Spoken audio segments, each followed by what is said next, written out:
Lo que vas a escuchar es un informe semanal sobre salud y seguridad laboral, un micro del espacio Basta de asesinatos laborales.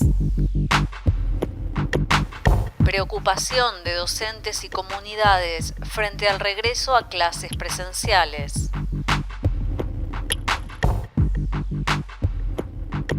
En las últimas semanas, el Gobierno Nacional habilitó el regreso paulatino a clases presenciales en distintos lugares del país. Los trabajadores docentes manifiestan una gran preocupación por esta decisión en pleno pico de los índices de contagio por COVID-19.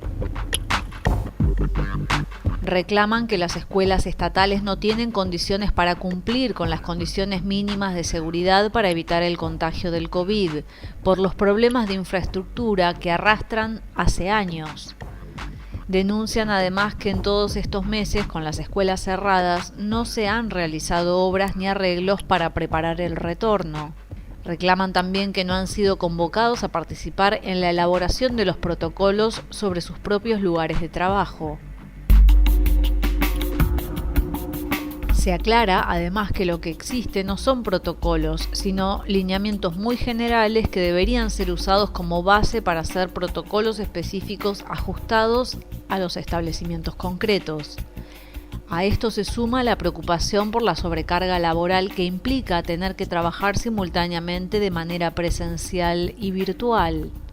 Literalmente implica estar en dos lugares a la vez. Por último, manifiestan una gran preocupación por el aumento en la masa de personas que utilizarían transporte público para sostener las actividades escolares presenciales.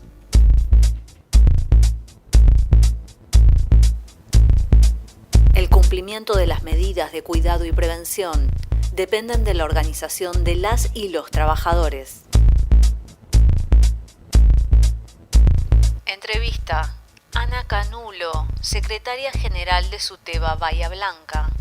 Soy Ana Canulo de SUTEBA Bahía Blanca y en relación a la vuelta a las escuelas, a las clases presenciales, obviamente que en nuestra ciudad esto por el momento sería imposible por la circulación del virus, pero también creo que debemos señalar la situación en la que están las escuelas, la falta de inversión, no solamente en infraestructura, sino el presupuesto cotidiano para que en los baños haya jabón, haya papel para secarse, haya agua, un montón de cuestiones que son muy básicas y que no se cumplen.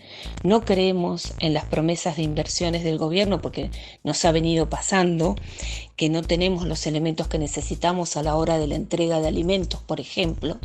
Y además creemos que en cada escuela se deben crear comités de seguridad e higiene, de crisis, para analizar desde la comunidad educativa qué es lo que necesitamos y en qué condiciones podemos volver.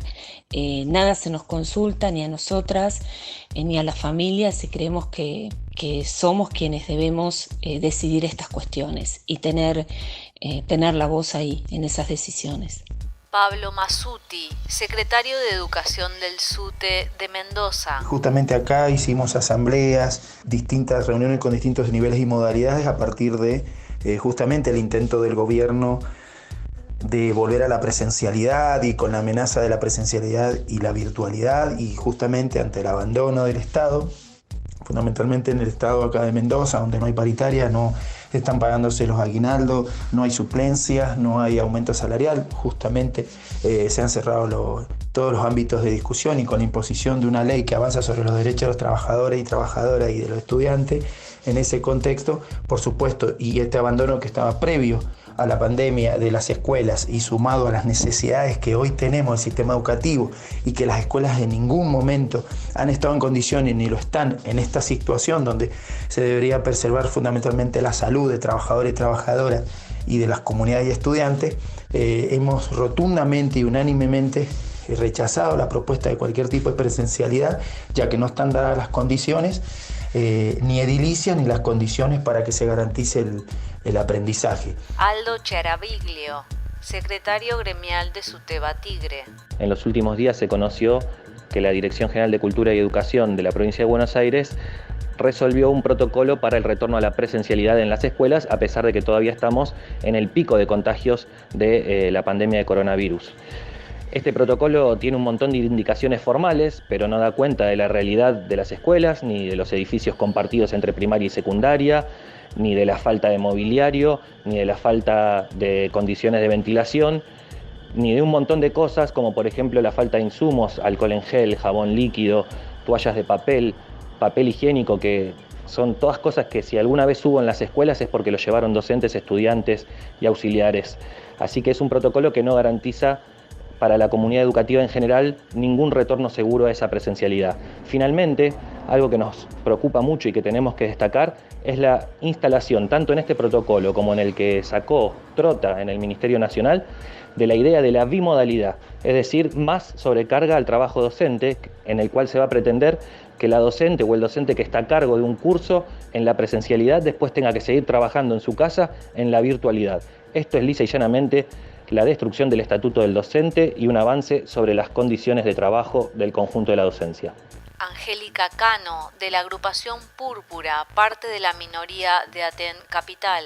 En Neuquén estamos atravesando el pico más alto de la pandemia, así que la discusión sobre la vuelta a clases está totalmente suspendida. Además, las escuelas en este tiempo no han recibido, los arreglos en infraestructura ni las cosas que estaban pendientes, solamente se han arreglado las cuestiones mínimas. Y en la capital, donde todavía el arreglo de las escuelas depende del Consejo Provincial de Educación. En el interior, donde se municipalizó el arreglo de las escuelas están destruidas. Así que en el momento en que se empieza a debatir la posibilidad de una presencialidad, nos vamos a encontrar con esa situación de las escuelas. La semana pasada tuvimos un paro de 48 horas y esta semana estaremos realizando una caravana por la ciudad de Neuquén para reclamar la recomposición salarial que se necesita, que no se pague el aguinaldo en cuotas, el arreglo de las escuelas para cuando se plantee la vuelta a clases, las escuelas estén en condiciones, y además la liberación de internet y dispositivos para los estudiantes para que puedan conectarse y por lo menos se pueda realizar un acompañamiento a las familias. Fermín Samuelovich, de la agrupación Roberto Santoro, Lista Roja en la Multicolor de Mar del Plata. En particular en la ciudad de Mar del Plata, la cantidad de contagios ha aumentado muchísimo en los últimos meses, por ende iría a contramano la vuelta a clases con la cantidad de casos de COVID. Y además hay que tener en cuenta también el sistema edilicio de todas las escuelas, que a nivel de infraestructura está cada vez peor. Pre-pandemia ya contamos con un montón de edificios que tenían techos que se caían, que tenían falta de suministro de agua, que había problemas en el cableado eléctrico. Y sobre todo si tenemos en cuenta la actualidad en la cual las escuelas no han mejorado en su infraestructura, sino que han ido empeorando por falta de mantenimiento sobre todo. Yo creo que no va de la mano con la vuelta a clases. Otro ejemplo más concreto tiene que ver con el reparto de alimentos, en donde se realizan una vez al mes, y ahí se ve a las claras como la falta de suministros como el alcohol en gel, los barbijos, los guantes y la lavandina brillan por su ausencia. Entonces, teniendo en cuenta todas estas cuestiones, yo concluyo que no está bien la vuelta a la presencialidad.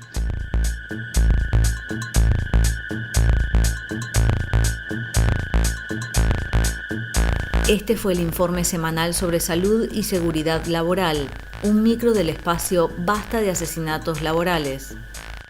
Seguinos en Facebook, Basta de Asesinatos Laborales.